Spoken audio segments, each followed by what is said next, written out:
అయ్యర్ నీకు నచ్చడు ఓకే, కాబట్టి టీంలో ఉంచకూడదు అని కక్షగట్టి పక్కన కూర్చోబెడుతున్నావు. అదే తప్పనుకుంటే ఇండియా ఓడిపోయినా పర్లేదు నాకు నచ్చినట్లే చేస్తా అన్నట్లు టీంలో మార్పులు చేయడం అసలు క్షమించరాని నేరం.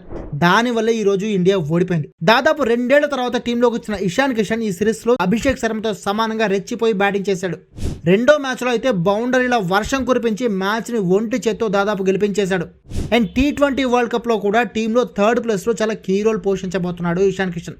అలాంటి బ్యాటర్ని అసలు ఎందుకు పక్కన పెడుతున్నాడు, పక్కన కూర్చోబెట్టాలనే ఆలోచన కూడా ఎందుకు వచ్చిందో ఎంత ఆలోచించినా నాకైతే అర్థం కావట్లేదు. పోనీ కిషన్ని పక్కన కూర్చోబెట్టాడు కాబట్టి ఇంకో బ్యాటర్ అయినా అయ్యర్ని ఆడించాడా అంటే అది లేదు. బౌలర్ హర్షదీప్ సింగ్ని తీసుకొచ్చాడు. బట్ ఎందుకు? అసలే Visakha pitch batting pitch, boundary కూడా అంత పెద్దది కాదు, సిక్స్లు కొట్టే ఛాన్స్ ఎక్కువ ఉంటుంది. అలాంటి పిచ్ మీద ఎక్కువ మంది బ్యాటర్లతో ఆడితే అడ్వాంటేజ్ ఉంటుంది, కానీ ఇన్ఫార్మ్ బ్యాటర్లను పక్కన కూర్చోబెడితే ఎలా గెలుస్తాం? ఇంత చిన్న లాజిక్ గంభీర్ ఎలా మిస్ అయ్యాడో అర్థం కావట్లేదు.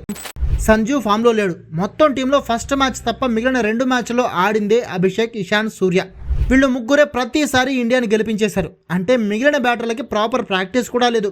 అలాంటప్పుడు ఇంత చెత్త డెసిషన్ ఎలా తీసుకోవాలనిపించిందో గంభీర్కే తెలియాలి.